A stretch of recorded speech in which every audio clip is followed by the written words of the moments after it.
Assalamualaikum warahmatullahi wabarakatuh. Terima kasih Bapak Ibu yang sudah menyempatkan waktunya untuk hadir dalam kegiatan kali ini.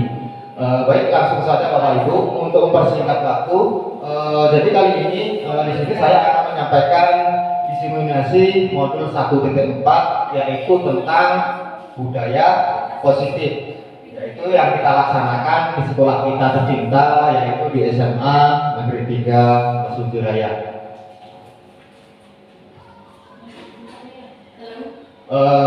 Konsep inti dalam budaya positif itu diantaranya salah satunya adalah perubahan paradigma belajar. Yang kedua ada disiplin positif. Yang ketiga ada motivasi perilaku manusia. Yang keempat adalah kebutuhan dasar manusia. Yang kelima posisi kontrol restitusi. Keenam keyakinan kelas. Dan yang ketujuh, yang terakhir itu adalah segitiga restitusi. Jadi Bapak Ibu, konsep inti dari budaya positif itu ada 7 ini ya Bapak Ibu ya. Nah, di sini Bapak Ibu, jadi budaya positif itu adalah perwujudan dari nilai atau keyakinan universal yang diterapkan di sekolah. Budaya positif di sekolah adalah pembiasaan hal yang baik, mencakup sikap atau perilaku maupun tutur kata oleh seluruh warga di sekolah yang berpihak kepada peserta didik agar mereka dapat berkembang menjadi pribadi yang kritis, hormat dan bertanggung jawab. Jadi pada intinya Bapak Ibu, di sini budaya positif ini adalah hal-hal yang baik, yaitu mencakup perilaku Bapak Ibu ya, perilaku dari seluruh warga sekolah yang tujuannya agar peserta didik itu memiliki kepribadian yang kritis, hormat dan bertanggung jawab. Nah, selanjutnya Bapak Ibu, di sini ada sedikit pertanyaan, ya, ada pertanyaan setuju atau tidak setuju. Yang pertama, hukuman dapat mendisiplinkan anak. Yang kedua, pemberian hukuman dengan hal positif seperti membaca atau membersihkan halaman sekolah dapat meningkatkan disiplin anak. Yang ketiga, memberi penghargaan dapat meningkatkan motivasi belajar anak. Nah, di sini Bapak Ibu, menurut Bapak Ibu setuju atau tidak dengan 3 pernyataan ini? Tidak setuju. Yang lain, Ibu-ibu? Yang satu tidak setuju. Tidak setuju. Satu. Yang dua setuju. Setuju. Yang ketiga? Tiga setuju atau tidak? Motivasi belajar anak ya. Ya, setuju. Meskipun tidak dilakukan secara berkelanjutan sehingga anak-anak juga tidak lalu merasa berlomba-lomba, bukan lalu untuk mencari prestasi, tapi malah berarti nanti kalau kita dapat bisa menjawab dan sebagainya kita dapat hadiah gitu, sehingga anak termotivasi untuk menunggu penghargaan itu loh. Oke, baik, saya seperti itu. Mari kita lihat Bapak Ibu, dari 3 pertanyaan ini tadi ada yang menjawab, ada yang setuju dan ada yang tidak setuju. Mari kita bahas lebih lanjut. Nah, di sini disiplin positif dan nilai-nilai kebijakan universal. Nah, mari bersama-sama Bapak Ibu kita melakukan perubahan paradigma Bapak Ibu ya.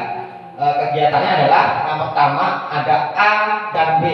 Nah, jadi A antara Bapak Ibu dengan teman di sampingnya, silakan memegang barang atau apapun, silakan dikepal Bapak Ibu, dikepalkan.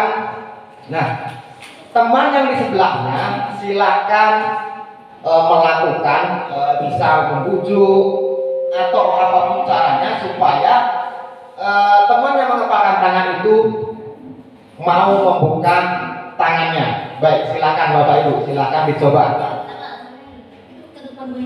Ayo siapa? Minta apa yang buka. Iya. Biar kecil kamu. Bisa dengan usaha atau dengan rayuan dan lain sebagainya Bapak Ibu. Supaya mungkin teman yang mengepalkan tangan itu bisa membuka. Jadi Bapak Ibu, gimana kesimpulannya? Apakah terbuka atau tidak?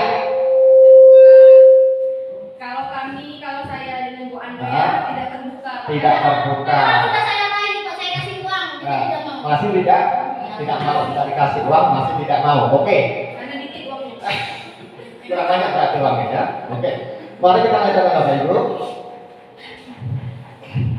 Nah, mari kita lihat di sini Bapak Ibu jadi perubahan paradigma stimulus respon teori kontrol atau teori pilihan.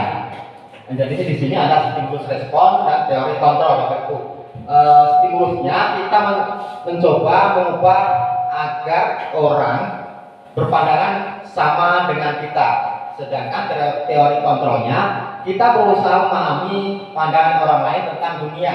Jadi ada perbedaan di sini Bapak Ibu. Kalau yang stimulusnya kita mengubah, jadi yang kita berusaha mengubah orang untuk mengubah pandangannya tentang dunia.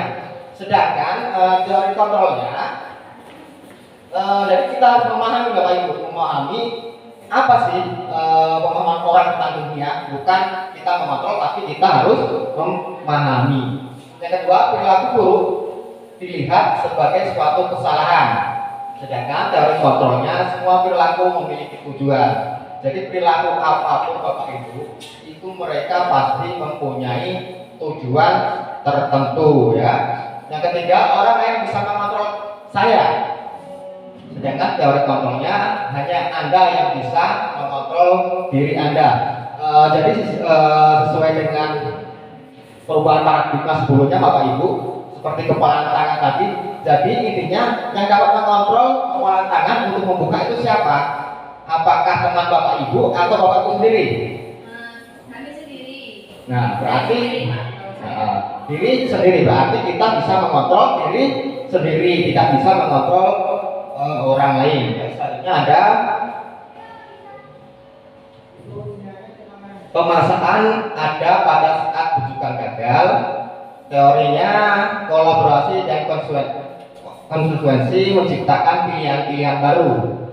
Yang terakhir, model berpikir menang atau kalah, model berpikir menang dan menang. Jadi sudah tidak ada lagi istilah menang dan kalah, yang ada menang dan menang. Oke, kita lanjutkan. Nah, di sini Bapak Ibu, jadi makna dari disiplin positif itu berasal dari bahasa Latin disiplin yang artinya belajar. Ya, yang kedua, makna asal dari kata ini berkonsentrasi dengan disiplin dari diri murid-murid Sorka dan Plato ya. Yang ketiga, disiplin diri membuat orang menggali potensi menuju sebuah tujuan apa yang dihargai. Yang terakhir, namun dalam budaya kita maka kata disiplin telah berubah menjadi sesuatu yang dilakukan seorang pada orang lain untuk mendapatkan kebutuhan. Kecenderungan umum adalah mengubah kata disiplin dengan ketidaknyamanan, bukan dengan apa yang kita hargai atau pencapaian suatu tujuan melalui tindakan ya. Nah, jadi Bapak Ibu, ini adalah makna dari disiplin positif. Ini Bapak Ibu, disiplin positif ini adalah teori kontrolnya menurut Dr. William Glasser, yaitu yang pertama ada tindakan bisa mengontrol orang lain, hanya Anda yang bisa mengontrol orang lain. Makna disiplin yaitu belajar kontrol diri dengan menggali potensi kita agar tercapai tujuan yang mulia, yaitu suatu menjadi seorang yang kita inginkan berdasarkan nilai-nilai yang kita hargai. Selanjutnya adalah semua perilaku memiliki tujuan ya, jadi semua perilaku tadi memiliki tujuan tertentu. Yaitu ke bawahnya ada teori motivasi. Yang pertama, untuk menghargai hukuman. untuk menghindari hukuman. Yang pertama untuk menghindari hukuman, yang kedua untuk mendapatkan penghargaan, yang ketiga untuk menghargai diri sendiri. Nah, dari situ maka nanti kita berfokus pada untuk menghargai diri sendiri, maka nanti akan tumbuh nilai-nilai kebijakan universal. Baru nanti selanjutnya akan kita dari nilai-nilai universal itu maka akan kita mendapatkan sebuah keyakinan kelas. Selanjutnya berpikir menang dan menang, kolaborasi dan konsekuensi menciptakan pilihan-pilihan baru. Nah, selanjutnya itu maka digunakan akan menjadi 5 posisi kontrol Bapak Ibu. Yang pertama ada penghukum, yang kedua pembuat merasa bersalah, yang ketiga teman, keempat pemantau, dan yang kelima manajer. Nah, dari 5 posisi kontrol ini maka nanti akan didapatkan yaitu segitiga restitusi ya Bapak Ibu. Nah, selanjutnya adalah realitas atau kita berbeda, kita berusaha memahami pandangan orang lain tentang dunia. Ya, jadi nanti maka akan muncul 5 kebutuhan dasar manusia. Nah, ini Bapak Ibu nilai-nilai kebijakan universal ya. Yang pertama itu ya. Nilai-nilai kebijakan adalah sifat positif manusia yang merupakan tujuan mulia yang ingin dicapai setiap individu. Nilai tersebut bersifat universal dan lintas bahasa, suku, bangsa, agama maupun latar belakang. Jadi nilai-nilai universal ini adalah suatu nilai yang mulia yang ingin dituju oleh setiap individu ya. Ini setiap perilaku atau perubahan memiliki suatu tujuan menurut Dr. William Glasser pada teori kontrol di tahun 1984. Selanjutnya ada dengan mengaitkan nilai kebijakan yang diyakini seorang maka motivasi intrinsik akan tumbuh sehingga mengarahkan motivasi dari dalam diri untuk dapat mencapai tujuan mulia yang diinginkan. Nah, nilai-nilai kebijakan Bapak Ibu sebenarnya nilai-nilai kebijakan itu ada 9 pilar Bapak Ibu ya. Tapi pada dasarnya di sini saya memilih satu saja Bapak Ibu, yaitu profil pelajar Pancasila. Kenapa saya memilih ini? Karena di profil pelajar Pancasila ini Bapak Ibu sudah mencakup keseluruhan nilai-nilai universal ya, sudah mencakup semua. Jadi ada beriman, bertakwa kepada Tuhan Yang Maha Esa dan beragama mulia. Yang kedua ada mandiri, bernalar kritis, berpikir global, bergotong royong, dan kreatif. Dari profil pelajar Pancasila ini maka sudah sesuai dengan kondisi lingkungan sekolah kita. Oke, kita lanjutkan Bapak Ibu. Selanjutnya ini adalah teori motivasi, hukuman, penghargaan, dan restitusi. Teori motivasi perilaku manusia Bapak Ibu. Jadi teori motivasi manusia ini ada 3 Bapak Ibu ya. Yang pertama untuk menghindari ketidaknyamanan atau hukuman. Yang kedua untuk mendapatkan imbalan dari orang lain atau institusi. Yang ketiga untuk menghargai diri sendiri. Jadi Bapak Ibu, untuk yang pertama, yang kedua, ini adalah teori motivasi yang tumbuh dari eksternal, berarti dari luar Bapak Ibu. Misalkan contohnya apa yang akan terjadi apabila saya tidak melakukannya. Jadi ada konsekuensi atau hukuman yang harus diterima oleh peserta didik jika tidak melakukannya. Yang kedua ada apa yang akan saya dapatkan apabila saya melakukannya. Jadi di sini ada imbalan Bapak Ibu. Kalau ada imbalan maka anak murid-murid kita itu akan melaksanakannya. Jika tidak ada imbalan maka dia tidak akan melaksanakannya. Yang ketiga untuk menghargai diri sendiri Bapak Ibu. Jadi Bapak Ibu di sini contohnya saya akan menjadi orang yang seperti apabila saya melakukannya. Jadi di sini tumbuh dari dalam diri anak itu sendiri Bapak Ibu. Jadi tidak ada namanya paksaan, tidak ada namanya penghargaan, maka maka anak itu akan otomatis melaksanakannya dengan kesadaran diri mereka sendiri-sendiri, Bapak Ibu. Ya. Nah, di sini Bapak Ibu, merdeka menurut Ki Hajar Dewantara, merdeka itu artinya tidak hanya terlepas dari perintah Bapak Ibu ya, akan tetapi juga cakap buat menerima diri sendiri. Jadi seperti itu Bapak Ibu. Jadi intinya merdeka itu kita bisa menerima diri kita sendiri Bapak Ibu ya, menerima diri kita sendiri seperti apa sih diri kita. Jadi jangan kita melakukan sesuatu itu karena perintah, tapi dari diri kita sendiri. Itu menurut pendidikan Ki Hajar Dewantara. Nah, selanjutnya di sini ada dihukum oleh penghargaan Bapak Ibu ya, bahwa penghargaan berlaku sama dengan hukuman. Jadi pada dasarnya antara penghargaan dan hukuman itu tidak beda Bapak Ibu ya. Dalam arti memantau atau membujuk seseorang melakukan sesuatu untuk memenuhi suatu tujuan tertentu dari orang yang meminta atau membujuk. Dorongannya eksternal dan akan ada faktor ketergantungan beberapa dampak dari pemberian penghargaan.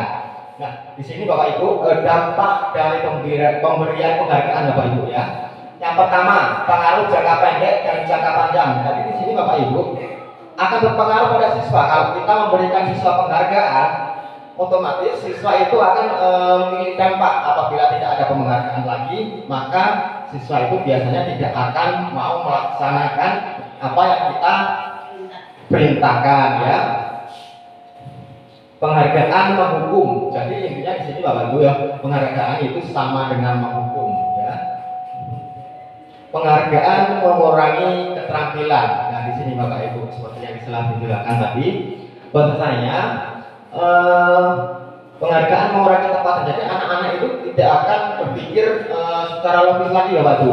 Maka dia akan memikirkan apa sih imbalannya untuk saya mengerjakan ini. Jadi fokusnya dia nggak fokus ke apa yang kita perintahkan. Misalkan kita meminta anak-anak itu mengerjakan tugas, tapi karena tidak ada imbalannya, maka anak-anak akan enggak mengerjakan tugas. Selanjutnya penghargaan tidak efektif. Nah, di sini Bapak Ibu, penghargaan ini sebenarnya tidak efektif lagi ya. Penghargaan merusak hubungan Bapak Ibu ya. Jadi penghargaan ini akan merusak hubungan antar siswa Bapak Ibu. Di mana biasanya anak-anak yang prestasinya bagus tentu akan selalu mendapat penghargaan, sedangkan anak-anak yang kurang prestasi dia tidak akan mendapat penghargaan, sehingga dari sini timbul rasa iri mungkin dari teman-temannya, maka di situ akan merusak hubungan. Selanjutnya adalah penghargaan menurunkan kualitas ya. Berikutnya penghargaan mematikan kreativitas, penghargaan menurunkan inovasi, motivasi intrinsik ya. Oke Bapak Ibu, mungkin kita lanjutkan lagi. Nah, ini adalah bentuk-bentuk program kebijakan atau apresiasi Bapak Ibu ya. Jadi dalam memberikan apresiasi atau pengakuan itu perlu diingat bahwa ada beberapa hal. Yang pertama, beri pengakuan secara khusus. Jadi berikan pengakuan secara khusus Bapak Ibu ya. Yang kedua, beri pengakuan secara pribadi. Dan yang ketiga, beri pengakuan kepada murid, semua murid ya Bapak Ibu. Jadi bergantian, jangan cuma hanya satu orang saja. Nanti akan menimbulkan hubungan rusaknya hubungan tadi Bapak Ibu ya. Nah, selanjutnya beri pengakuan secara konsisten Bapak Ibu ya. Jadi jangan misalkan hari ini kita memberikan apresiasi kepada anak, sedangkan di pertemuan berikutnya atau minggu depan kita sudah tidak memberikan lagi apresiasi, maka itu akan menurunkan motivasi anak-anak itu nanti Bapak Ibu ya. Yang ketiga, berfokus pada prosesnya. Nah, berikutnya adalah contoh pengakuan atau apresiasi kebijakan. Di sini ada pembuka, ada nilai kebijakan dan situasinya Bapak Ibu. Pembukanya kemarin saya perhatikan, misalkan kemarin saya perhatikan apa Bapak Ibu guru mengatakan kemarin saya perhatikan. Nilai kebijakannya apa di sini? rasa empati besar sekali ya. Sedangkan situasinya pada saat menolong murid di kelas kita. Yang kedua, saya menghargai sedangkan nilai kebijakan, kepedulian ya untuk nilai kebijakannya. Sedangkan situasinya pada saat kamu membantu temanmu ditugaskan ke kelompok. Yang ketiga itu adalah mengucapkan terima kasih ya. Terus nilai kebijakan adalah rasa tanggung jawab, dan situasinya pada saat kamu memungut kertas-kertas yang berserakan di lantai ya Bapak Ibu.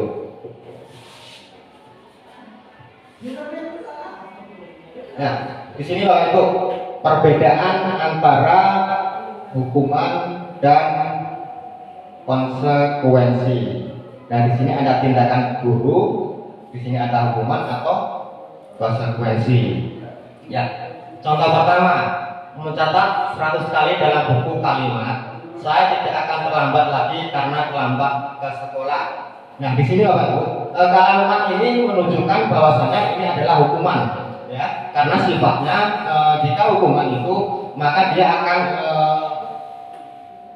keluar secara instan, jadi tidak ada aturan-aturan tertentu ya. Selanjutnya ada lari mengelilingi lapangan basket 2 kali karena terlambat hadir di sekolah. Ini juga termasuk hukuman Bapak Ibu ya.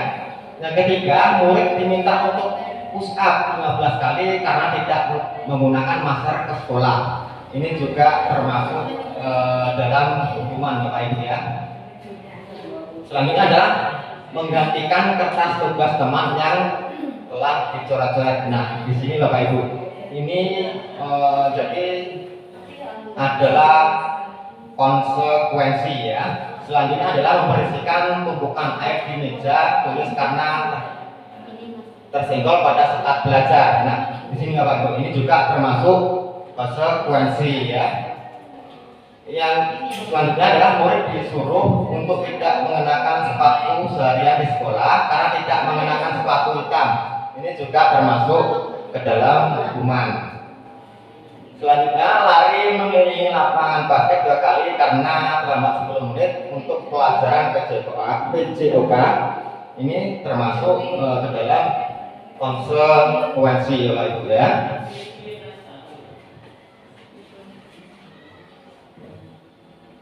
Nah, di sini Bapak Ibu, jadi apa sih perbedaan antara hukuman dan konsekuensi tadi? Yaitu hukuman adalah sesuatu yang menyakitkan yang harus terjadi, sedangkan konsekuensi adalah sesuatu yang harus terjadi.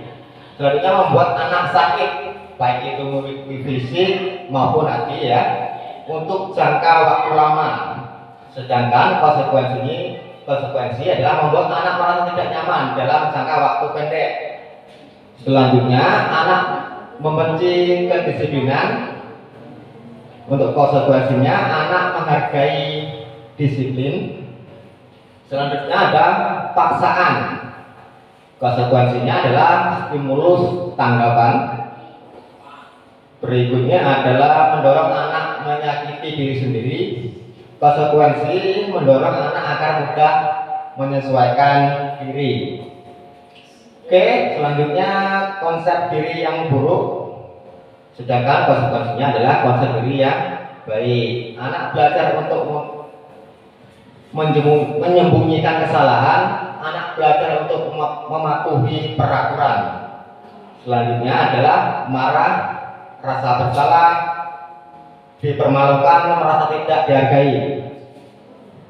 Sedangkan konsekuensinya adalah kehilangan hak, dibuat tidak nyaman, diasingkan untuk sementara atau dalam bentuk tim A.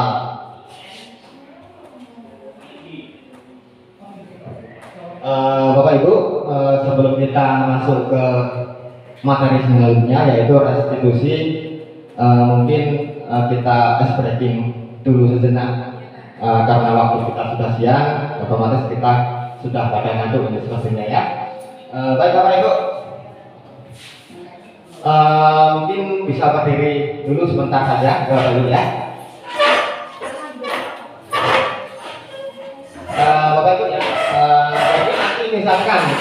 saya bilang semut, berarti Bapak Ibu istilahnya masuk ke besar ya. Seperti lingkaran ya. Kalau saya bilang semut, berarti Bapak membentuk lingkaran besar. Sedangkan kalau saya bilang gajah, berarti Bapak akan membuat lingkaran kecil besar. Seperti ini. Kita Ibu ini bisa ya. Kita akan lihat apakah Bapak Ibu masih berkonsentrasi untuk mengikuti pelatihan kita kali ini. Oke? Semut, gajah, semut, gajah. Oke, baik, terima kasih. Mungkin ada yang mau nambahin untuk seperti ini? Boleh ini atau mungkin boleh ini? Boleh? Oke, baik, kita lakukan Bapak Ibu ya. Baik Bapak Ibu, di sini selanjutnya adalah restitusi Bapak Ibu ya. Apa sih restitusi itu? Jadi restitusi adalah proses menciptakan kondisi bagi murid untuk memperbaiki kesalahan mereka sehingga mereka bisa kembali pada kelompok mereka dengan karakter yang lebih baik. Ya Bapak Ibu. Jadi Bapak Ibu pada dasarnya restitusi ini membuat anak mencari solusinya sendiri solusinya sendiri supaya anak itu bisa memperbaiki apa yang menjadi kesalahan mereka dan bisa kembali ke kelompoknya sesuai karakter yang lebih kuat. Jadi selanjutnya restitusi juga merupakan proses kolaborasi yang mengajarkan murid untuk mencari solusi untuk masalahnya seperti yang saya jelaskan tadi. Jadi restitusi ini mengajarkan murid untuk memecahkan suatu permasalahan ya.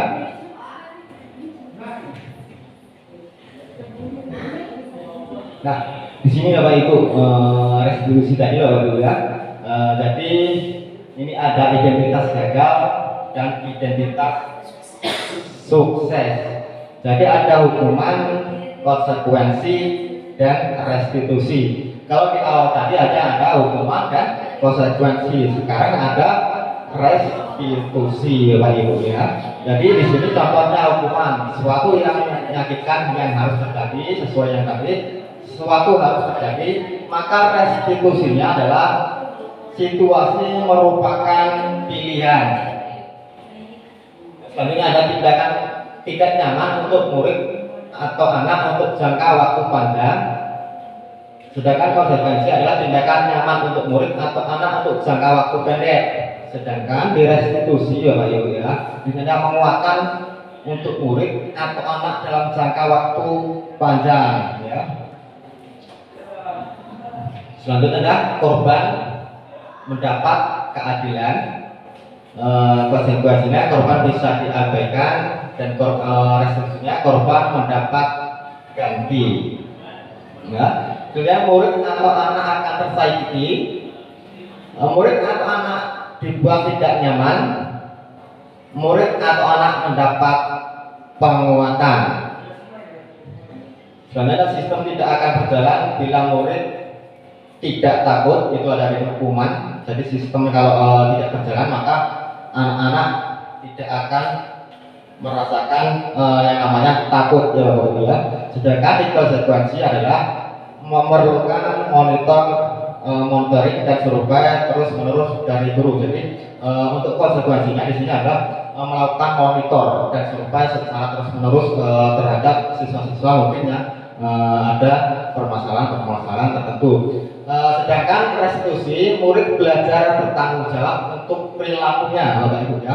Jadi di sini tidak mengaitkan lagi antara hukuman dan konsekuensi Bapak Ibu. Jadi anak itu sendiri yang bertanggung jawab atas perilaku mereka. Misalkan anak terlambat, itu mereka harus bisa mencari solusi atau bertanggung jawab atas apa yang dilakukannya. Berikutnya adalah berlaku hanya pada sebuah institusi, tidak berlanjut kepada kehidupan nyata. Jadi Bapak Ibu, untuk penghukuman ini biasanya hanya berlaku di mana dia berada, misalkan di sekolah. Setelah dia keluar dari sekolah, hukuman ini mereka akan hilang. Jadi hanya berlaku di saat dia di sekolah. Di konsekuensi ada membuat penerapan mengikuti peraturan dalam masyarakat. Jadi di sini sudah mulai berkembang, mungkin dari hukuman tadi mungkin bisa beralih mulai ke masyarakatnya ya. Jadi selanjutnya di restitusi adalah fokus pada pemecahan masalah dalam jangka panjang. Pemecahan masalah, jadi anak-anak yang bermasalah itu maka akan dipecahkan masalahnya dalam waktu yang panjang. Jadi mungkin nanti setelah mereka keluar dari lingkungan sekolah, apa yang mereka dapatkan di lingkungan sekolah itu tetap akan terbawa oleh mereka keluar dari sekolah, Bapak Ibu ya. Selanjutnya peraturannya adalah kamu harus. Jadi kalau di peraturan, misalkan kamu harus begini, jadi tidak ada toleransi dari peraturan itu. Sedangkan di konsekuensi ada apa peraturannya. Jadi kalau di konsekuensi kita menanyakan, Bapak Ibu, menanyakan apa peraturannya yang sudah disepakati ini ya.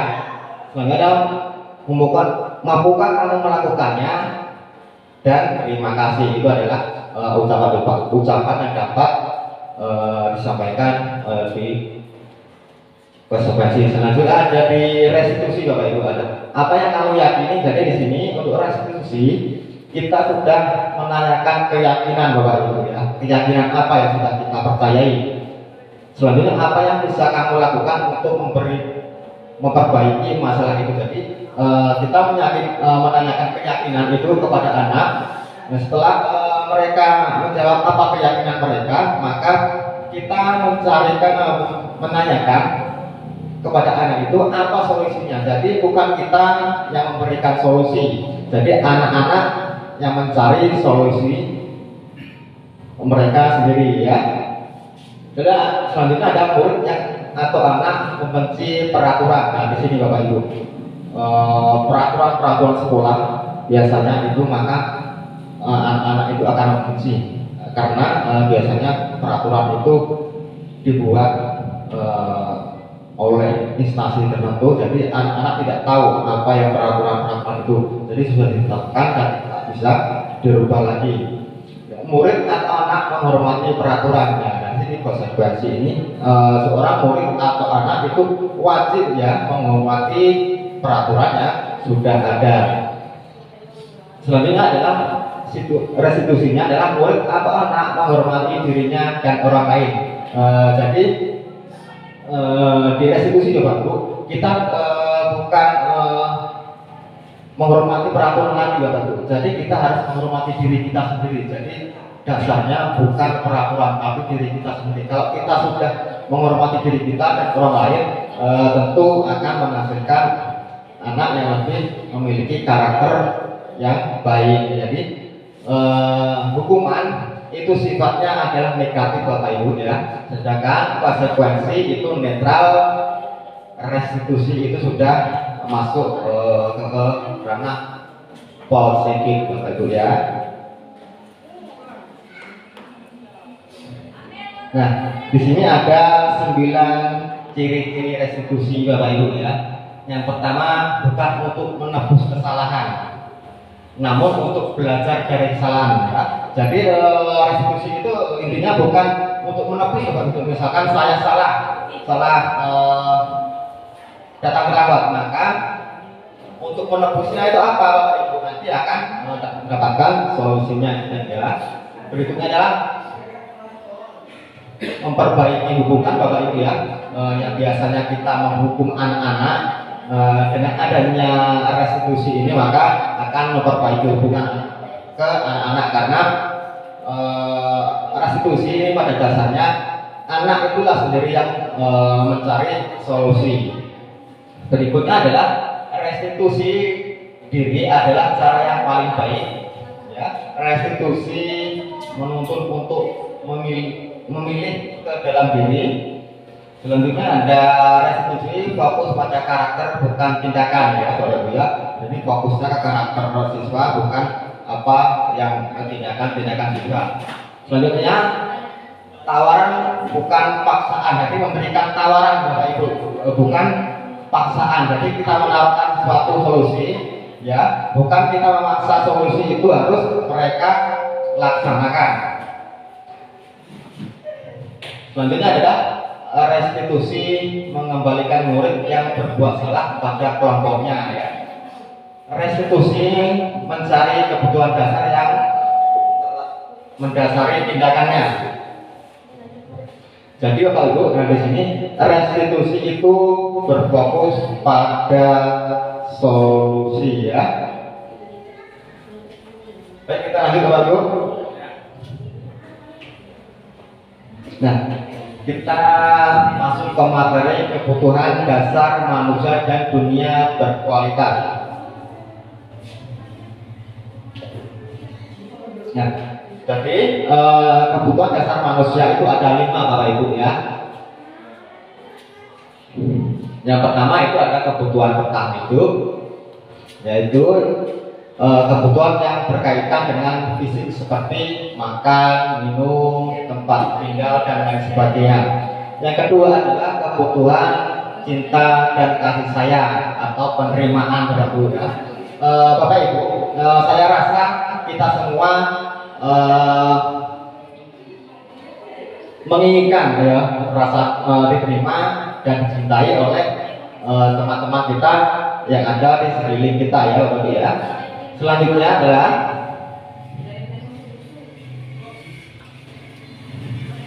kebutuhan penguasaan atau penguatan akan kemampuan. Yang keempat, kebutuhan kebebasan, kebutuhan akan pilihan. Dan yang kelima adalah kebutuhan akan kesenangan Bapak Ibu, ya. Nah, itulah Bapak Ibu, ya, 5 dasar kebutuhan manusia. Nah, ini Bapak Ibu, ya, kita masuk ke 5 posisi kontrol Bapak Ibu.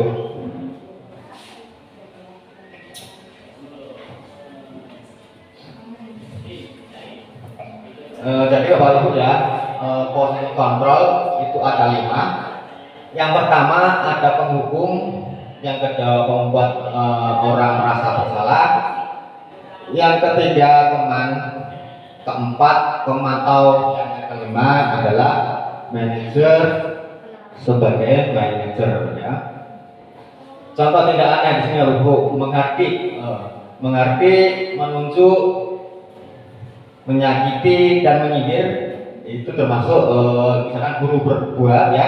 Sedangkan guru berkata di sini adalah kalau kamu tidak melakukannya, awas, rasakan, ya. Jadi di sini diawali dengan ancaman Bapak Ibu, ya, diawali dengan ancaman yang membuat anak itu maka akan dia di sini memiliki dampak Bapak Ibu, ya. Dampaknya adalah anak itu maka akan memberontak Bapak Ibu, ya, akan memberontak, menyalahkan orang lain dan berbohong, itu Bapak Ibu, ya. Selanjutnya adalah pemantau, pembuat orang merasa bersalah.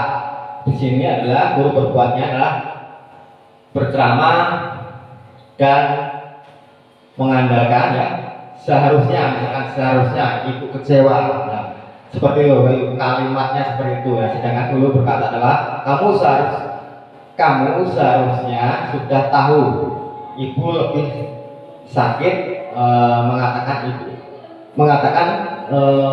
ibu stres, ibu lelah dan ibu stres. Di sini Bapak Ibu, ya.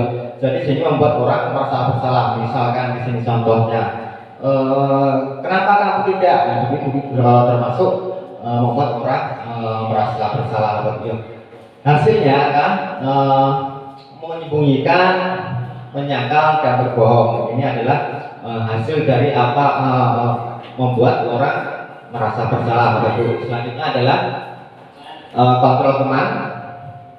Di sini guru berkata membuatkan alasan untuk muridnya, sedangkan guru berkata ayolah lakukan demi ibu. Nah, di sini Bapak Ibu, ayolah lakukan demi ibu. Masa kamu tidak mau sih?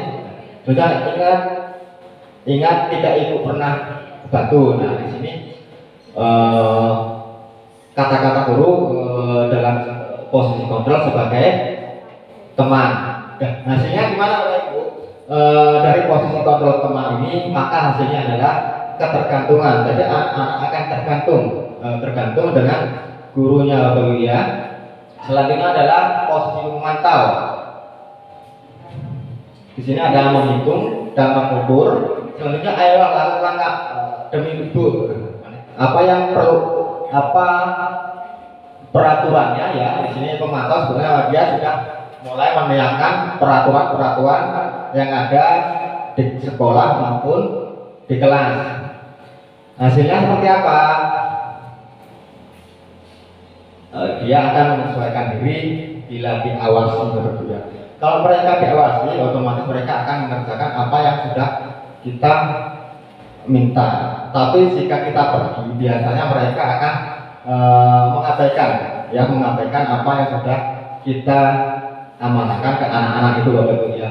Nah, yang terakhir Bapak Ibu di sini ada manajer Bapak Ibu ya. Manajer di sini adalah guru berdua mengajukan pertanyaan Bapak Ibu ya. Sedangkan kalimat guru berbuatnya adalah apa yang kita yakini.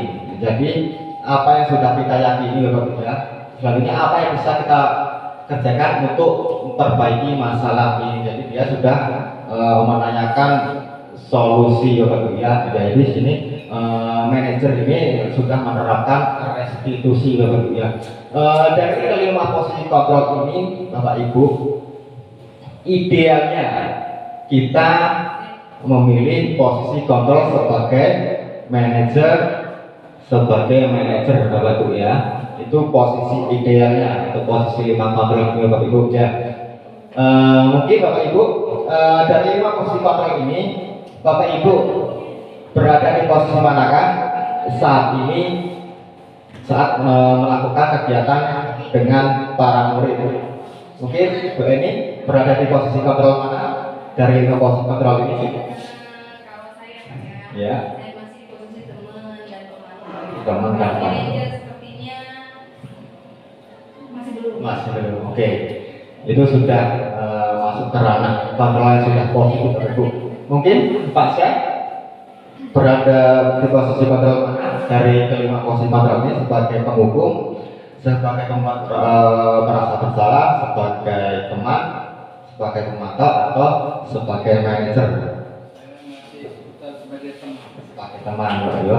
Alhamdulillah dalam arti sekolah kita sudah mulai masuk ke ranah positif Bapak Ibu ya, karena sudah tidak ada lagi penghukum dan membuat orang merasa bersalah. Oke, kita lanjut lagi.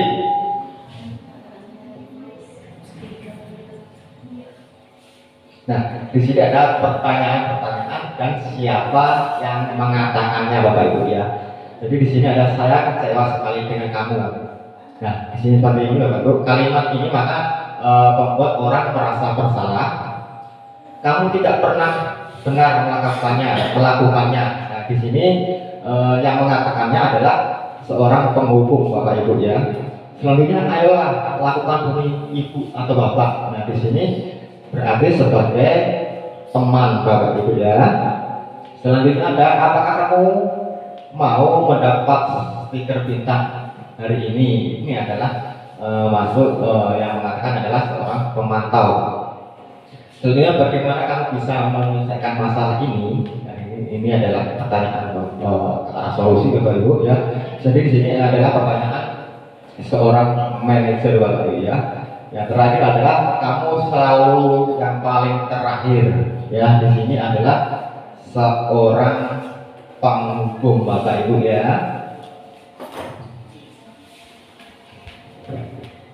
Nah Bapak Ibu, kita sudah mulai memasuki tahap akhir Bapak Ibu ya. Di sini adalah keyakinan kelas Bapak Ibu ya. Jadi keyakinan kelas adalah seperangkat kesepakatan bersama yang dibuat oleh seluruh anggota kelas, baik guru maupun siswa, tentang bagaimana mereka ingin berinteraksi, belajar, dan berlaku di dalam kelas. Jadi keyakinan kelas ini pada dasarnya dibuat bersama-sama Bapak Ibu ya. Beda lagi dengan namanya peraturan tadi ya Bapak ya. Nah, tujuannya apa sih kita membuat keyakinan kelas itu Bapak Ibu? Nah, di sini yang pertama adalah menciptakan suasana yang positif dan kondusif dengan adanya kesepakatan bersama. Siswa merasa lebih aman, nyaman, dan termotivasi untuk belajar. Karena di sini sifatnya positif dan kondusif Bapak Ibu, maka di sini siswa akan merasa aman, nyaman, dan termotivasi untuk belajar. Selanjutnya adalah meningkatkan rasa tanggung jawab, Bapak Ibu ya, meningkatkan rasa tanggung jawab. Siswa merasa memiliki peran penting dalam menciptakan kelas yang baik dan bertanggung jawab atas tindakan mereka, ya Bapak ya. Selanjutnya adalah memperkuat hubungan. Keyakinan kelas membantu membangun hubungan yang lebih baik antar guru dan siswa serta antar sesama siswa ya. Yang terakhir adalah menimbulkan konflik. Dengan adanya aturan yang jelas, konflik dapat dihindari atau diselesaikan lebih mudah.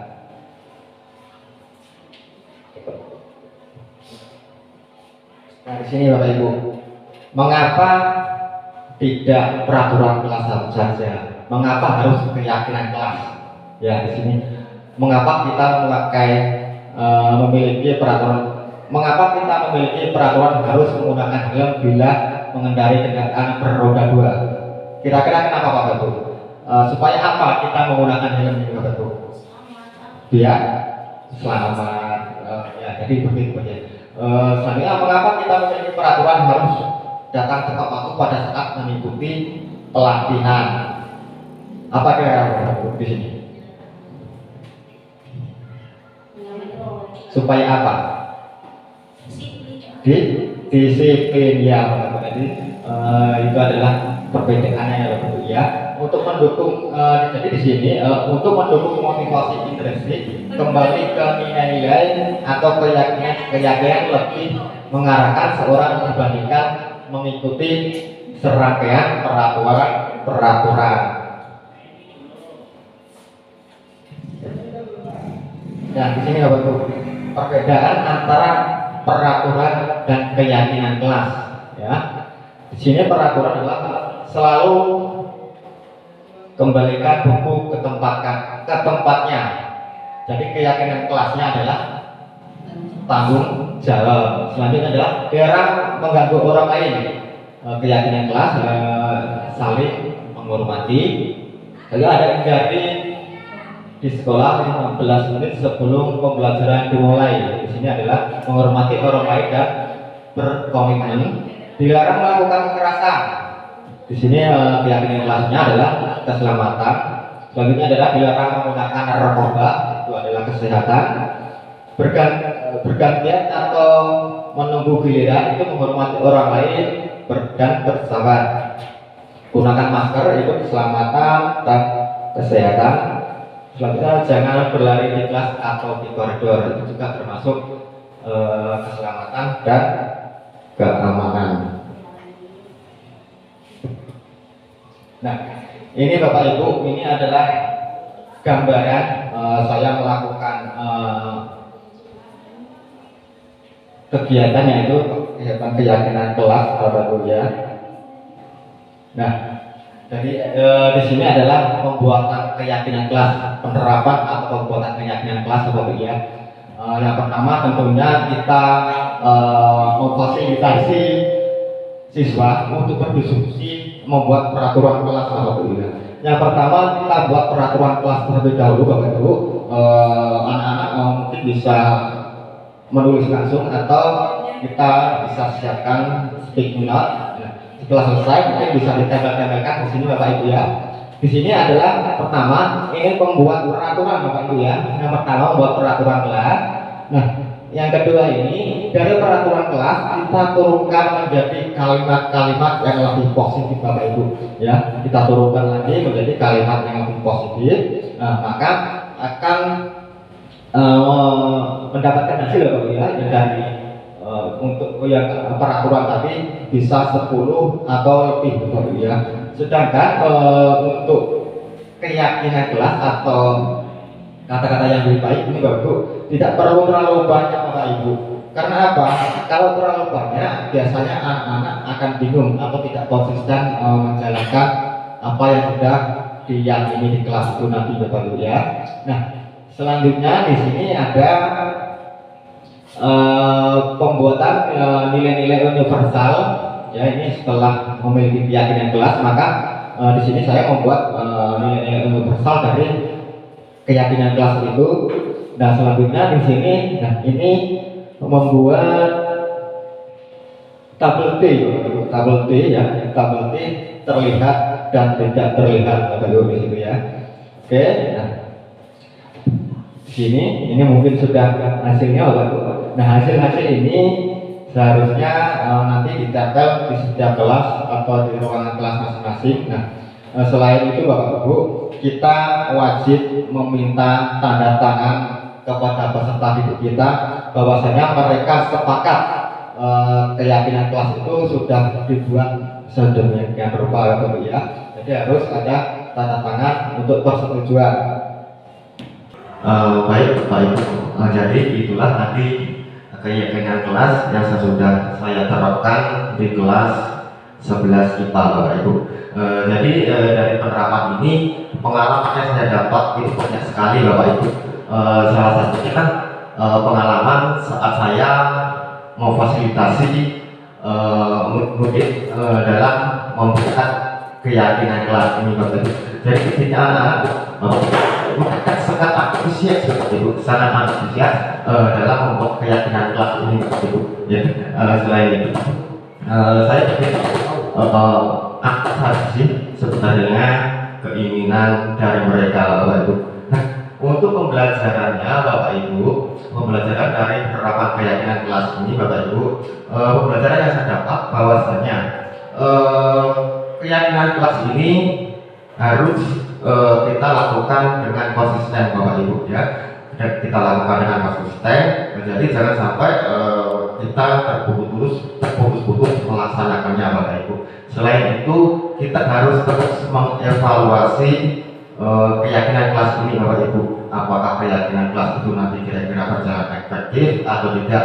Jika tidak berjalan efektif, maka kita perlu merevisi lagi keyakinan kelas ini Bapak Ibu.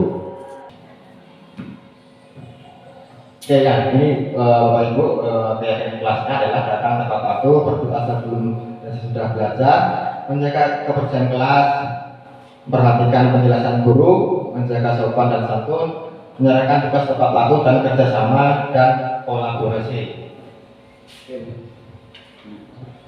Nah, ini Bapak Ibu, ini untuk materi terakhir kita Bapak Ibu ya, sebelum kita tutup tadi.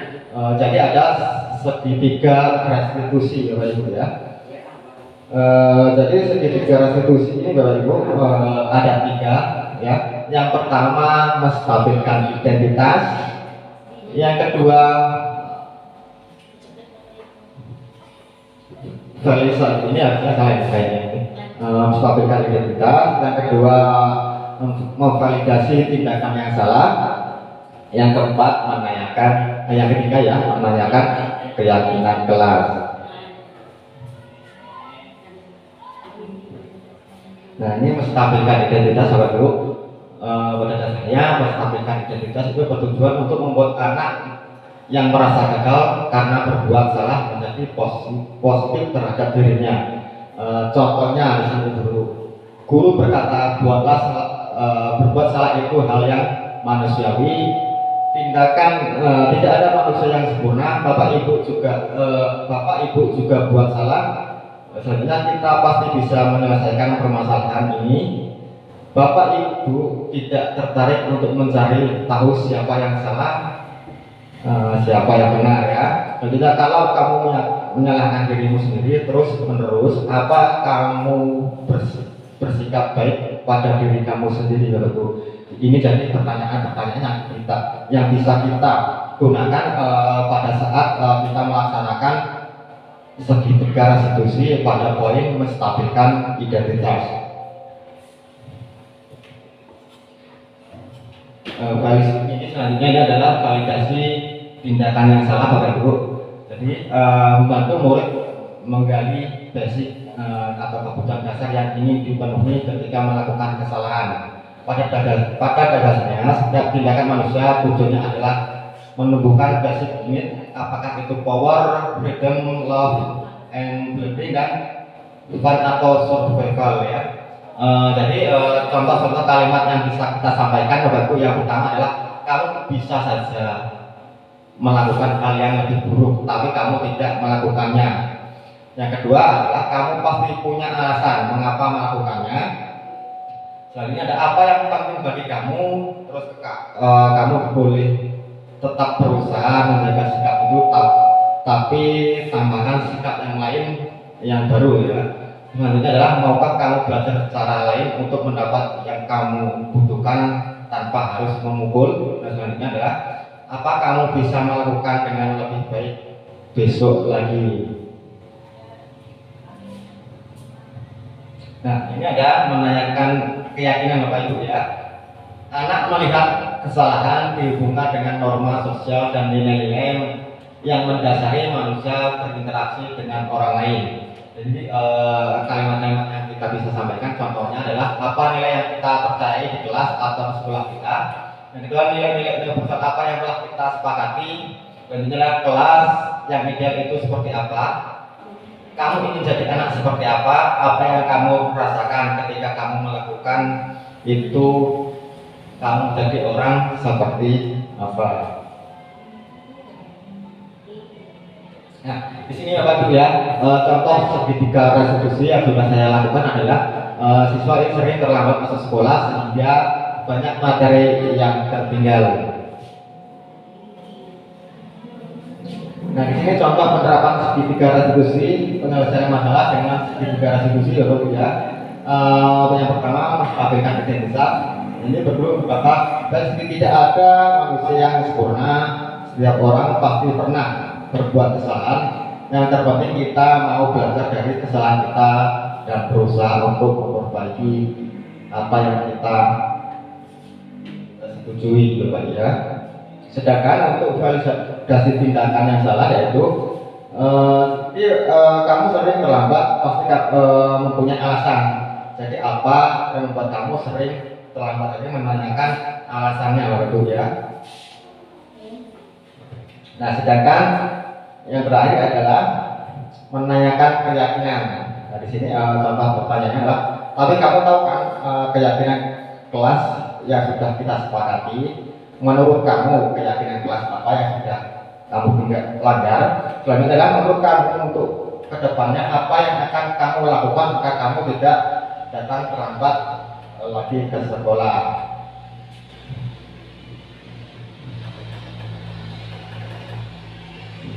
Ini ada videonya Bapak Ibu, mungkin bisa kita tonton sebentar sebelum kita menyelesaikan materi ini. Nah, ini video simulasi segitiga restitusi yang sudah saya lakukan Bapak Ibu ya. Jadi sini kasusnya anak itu sering datang terlambat sehingga dia tertinggal materi-materi Bapak Ibu ya. Di awal-awal ini saya mulai menanyakan kabar, bertanya kabar bagaimana kabarnya untuk menstabilkan identitas anak yang terbit ya. Terlambat datang ke sekolah. Coba kamu ingat-ingat kembali, sudah berapa kali kamu terlambat? Nah, di sini Bapak Ibu, saya mulai bertanya tentang menstabilkan identitas. Di sini pertanyaannya adalah setiap orang tidak ada yang sempurna ya, jadi setiap orang itu pasti pernah melakukan kesalahan, tapi pada intinya kamu dapat belajar dari kesalahan yang telah kamu buat Bapak Ibu ya. Apa alasan kamu? Kalau seperti silakan, ini saya sudah menanyakan keyakinan kelas Bapak ya. Apa alasannya? Kenapa kamu bisa terlambat dan sebagainya Bapak Ibu ya?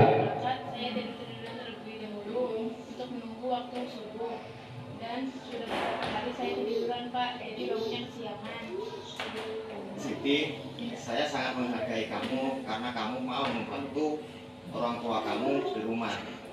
Tapi kamu tahu ini yang terakhir adalah menanyakan keyakinan kelas ya. Menurut kamu, contohnya tadi apa kamu sudah tahu apa keyakinan kelas kita, Keyakinan terus kelas apa apa yang sudah kamu tindakan kamu ke depannya dan lain sebagainya. Jadi menurut kamu disiplin itu perlu tidak? Penting Pak, karena buat saya datang ke sekolah tepat waktu dan menghargai waktu. Iya benar Siti, menghargai waktu itu sangat penting dan bermanfaat untuk kita. Contohnya seperti memiliki keterampilan mengolah waktu dan lain sebagainya. Iya Pak, saya menyesal sudah sering datang terlambat dan saya mohon maaf sudah sering terlambat. Iya Siti, sikap yang sangat baik dengan cara meminta maaf. Untuk kedepannya, apa yang akan kamu lakukan agar kamu tidak terlambat lagi? Saya akan melakukan aktivitas lain Pak, seperti mandi, sholat subuh, dan mempersiapkan keperluan untuk berangkat sekolah agar tidak tertidur lagi. Baik, sekarang kamu sudah menemukan solusinya. Bapak akan berkoordinasi dengan orang tua kamu agar kamu tidak datang terlambat ke sekolah lagi. Sekarang kamu boleh kembali ke kelas kamu. Baik Pak, terima kasih. Assalamualaikum jadi warahmatullahi wabarakatuh. Nama ini saya untuk Siti dari kelas 12. Saya yang senang terakhir sekali dari diajak diskusi oleh cara Bapak itu Guru untuk untuk bahasanya saya meminta kembali dari siswa. Mudah-mudahan Di sini kegiatan seperti ini ternyata siswa dapat tapi konsisten agar kami bisa disiplin dan diajak belajar untuk bersama berdiskusi sama. tentang sedikit Terima kasih. Ternyata mereka sangat senang sekali. Jadi begitu pengalaman yang saya dapatkan ketika melakukan simulasi segitiga restitusi ini, Bapak Ibu, bahwasanya kita sebagai seorang guru harus memiliki sikap manajerial, Bapak Ibu. Karena apa? Karena dengan memiliki sikap manajerial kita mampu mendidik anak mencari solusinya dari permasalahan itu. Selanjutnya untuk berbicara untuk bahwasanya kan mereka setiap itu memang memiliki kreatif mereka berbeda-beda, Bapak Ibu. Jadi penanganan segitiga restitusi pada setiap siswa itu tentu akan berbeda, ya Bapak Ibu ya. Jadi kita sesuaikan dengan kasus-kasus siswa di sekolah kita. Nah, kemudian untuk langkah-langkah segitiga restitusinya mulai dari memvalidasi tindakan dan seterusnya itu kita sesuaikan pertanyaan-pertanyaannya Bapak Ibu ya. Tadi Bapak Ibu simulasi saya melaksanakan segitiga restitusi ya Bapak ya. Selanjutnya ini ada interferensi 30 detik dulu Bapak Ibu ya. Interferensi ini bisa membantu murid kembali ke tujuan semula dengan cukup singkat dan dengan cara non kognitif ya. Yang pertama, apakah kamu ingin berbuat lebih baik? Apakah saat ini kamu sedang menjadi orang yang sedang kamu inginkan? Yang ketiga, apa kamu bisa mengubah kegiatan dan perilaku kamu saat ini menjadi sikap yang lebih membantu? Selanjutnya ada, apakah wajar membuat kesalahan? Bisakah kita memperbaikinya? Apa yang kamu lakukan saat ini sesuai? Kapan kamu bisa untuk memulai peraturannya apa? Sepertinya kamu punya masalah yang saya bisa bantu apa? Saat ini kamu seharusnya berbuat apa yang bisa saya bantu agar kamu bisa melakukannya? Selanjutnya, apa tugas kamu saat ini ya? Selanjutnya, apa yang kamu ingat? Peraturannya apa? Bapak Ibu, kita sudah masuk di penghujung kegiatan kita hari ini. Itu ada tanya dan jawab dan refleksi Bapak Ibu ya. Jika ada pertanyaan Bapak Ibu, monggo dipersilakan untuk bertanya. Silakan.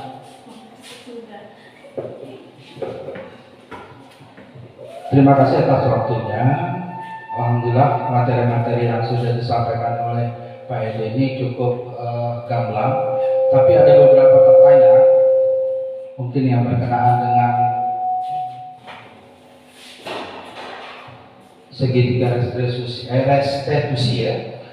Di sini Pak Edi, di dalam prakteknya untuk segitiga restitusi itu adalah bagaimana siswa memahami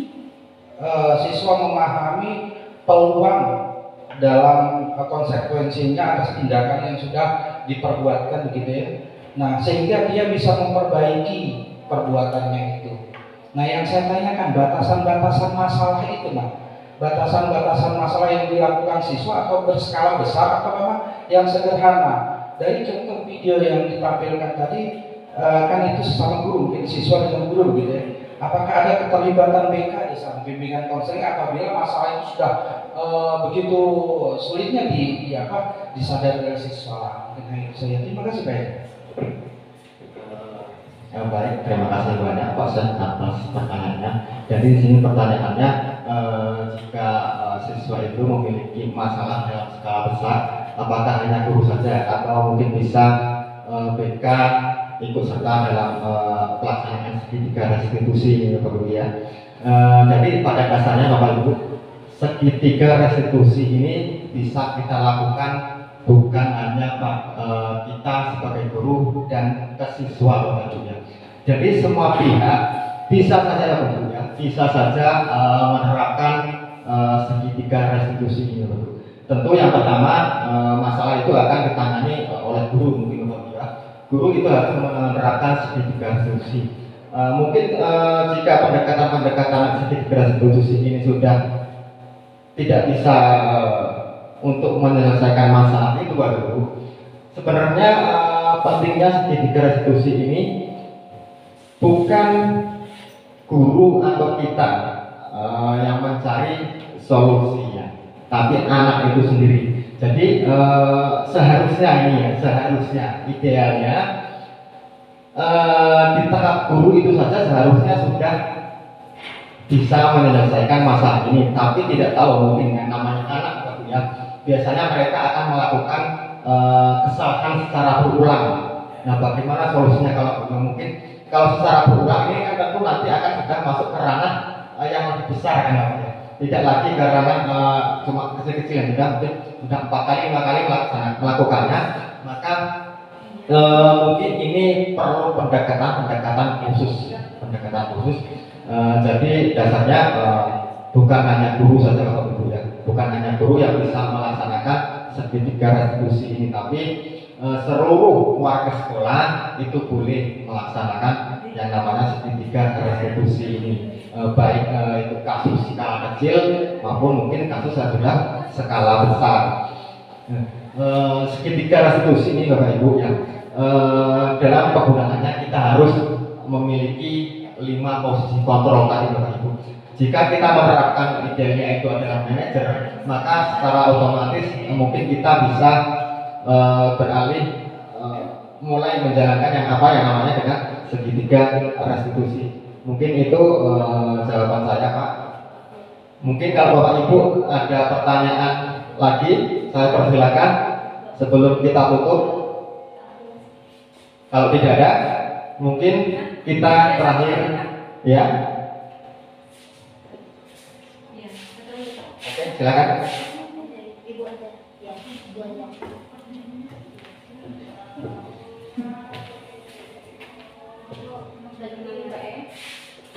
Assalamualaikum warahmatullahi wabarakatuh. Waalaikumsalam warahmatullahi wabarakatuh. Iya, terima kasih kepada Pak Edi yang sudah memaparkan disiplin positif tadi, yang sangat membantu kami untuk menambah wawasan kembali Pak ya. Nah di sini saya menanyakan tentang segitiga restitusi tadi Pak. Nah, ketika kita menyelesaikan suatu masalah memakai segitiga restitusi itu kan sudah selesai masalahnya, anak-anak sudah tahu apa kesalahannya, terus apa yang harus diperbuat ke depan. Nah, untuk yang kedua kalinya anak itu mengulang kembali Pak akan kesalahannya. Itu bagaimana ya Pak ya? Apakah harus menggunakan segitiga kembali atau kita serahkan kepada di sini kan ada BK, ada bimbingan konseling Pak ya? Ataukah harus menuju ke level selanjutnya atau gimana Pak? Itu saja Pak Edi pertanyaan dari saya.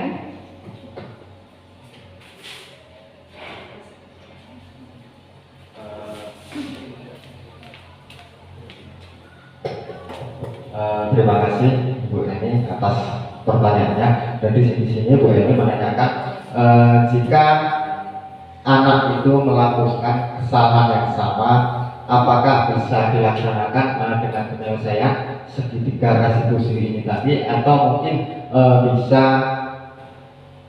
berpindah, misalkan dari guru mungkin PK bisa terlibat gitu Bapak Ibu ya. Jadi Bapak Ibu ya, mungkin seperti yang sudah saya jelaskan tadi, namanya segitiga restitusi ini adalah penyelesaian masalah dengan solusi anak itu sendiri. Tapi jika anak itu melakukan kesalahan itu lagi, gimana Bapak Ibu? Nah, di sini namanya anak-anak Bapak Ibu ya. Tentu biasanya dia akan mengulang apa yang menjadi kesalahannya ya. Untuk penyelesaiannya bagaimana? Idealnya kita tetap menggunakan segitiga restitusi Bapak Ibu ya. Segitiga restitusi kita di sini harus menggunakan posisi kontrol, yaitu manajer Bapak Ibu.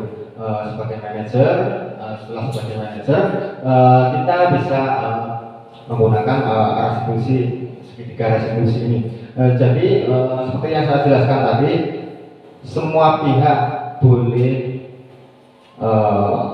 menggunakan penyelesaian masalah menggunakan segitiga restitusi. Bagaimana jika anak itu mengulang, apakah tetap di guru atau naik ke tingkat selanjutnya, misalkan seperti TK gitu.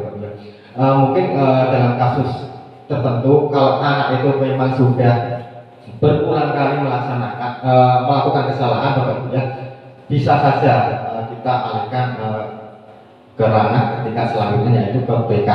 Jadi nanti mungkin BK itu akan melakukan segitiga restitusi Bapak Ibu ya. Bagaimana kalau BK itu mereka akan lebih paham daripada kita seorang guru. Kalau kita seorang guru mungkin cuma memahami segitiga ini Bapak Ibu. Kalau memang itu dia itu BK Bapak Ibu, dari psikologi dan lain sebagainya, guru BK itu bisa menilai anak itu. Jadi mereka guru BK itu maka akan banyak solusi-solusi yang mungkin bisa diterapkan di siswa yang bermasalah. Mungkin itu Bu Eni. Ada pertanyaan lagi? Kalau sudah tidak ada, mungkin saya rasa cukup. Mungkin saya minta satu saja Bapak Ibu untuk merefleksikan kegiatan kita hari ini sebelum kita tutup. Nah, di sini ada menggunakan model 4F atau 4P ya. Jadi peristiwa, perasaan, pembelajaran dan penerapan ke depannya. Monggo Bapak Ibu, salah satu saja boleh. Bu Andrea. Bu Andrea, monggo silakan.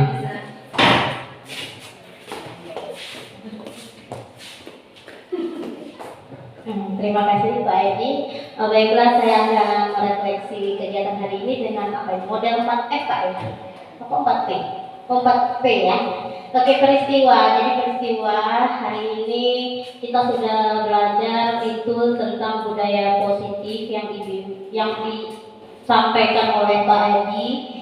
Nah, untuk perasaan saya merasa senang karena hari ini saya mendapatkan banyak ilmu pengetahuan yang sudah diberikan oleh Pak Edi. Itu perasaan saya Pak Edi ya. Dan juga saya merasa semangat untuk nanti dapat menerapkannya. Nah, untuk pembelajaran. Nah, pembelajaran hari ini yang saya dapatkan tuh ternyata nih siswa itu harus kita penuhi ya kebutuhannya. Nah, itu pelajarannya. Mungkin selama ini saya cuma tidak peduli dengan mereka. Nah, setelah saya mendapatkan ilmu dari Pak Edi, saya jadi tahu ternyata siswa itu ada kebutuhan dasar. Kemudian juga pembelajaran hari ini saya nantinya mungkin akan menerapkan posisi kontrol saya sebagai manajer. Yang tadinya Bapak Ibu semua sudah ada yang teman, nah saya tuh masih ada sebagai penghukum. Terkadang saya juga jadi teman dan kadang pembuat masalah juga, merasa bersalah. Oke, untuk penerapan kedepannya mungkin nanti saya akan melaksanakan tadi yang sudah dicontohkan Pak Edi, membuat keyakinan kelas dulu supaya memunculkan motivasi intrinsik mereka untuk melakukan hal-hal positif. Dan juga saya nantinya akan melaksanakan segitiga restitusi juga untuk menyelesaikan masalah yang ada pada siswa. Itu saja Pak Edi, terima kasih. Baik Ibu Andrea, terima kasih atas waktunya. Ibu, mengingat waktu kita sudah siang, jadi Bapak Ibu ya, untuk kedepannya mudah-mudahan kita bisa menerapkan apa yaitu budaya positif Pak Ibu ya, mulai disiplin positif, lima positif kontrol, keyakinan kelas dan sertifikat restitusi. Mungkin itu saja Bapak Ibu yang dapat saya sampaikan. Kurang lebihnya saya mohon maaf. Saya akhiri. Assalamualaikum warahmatullahi wabarakatuh.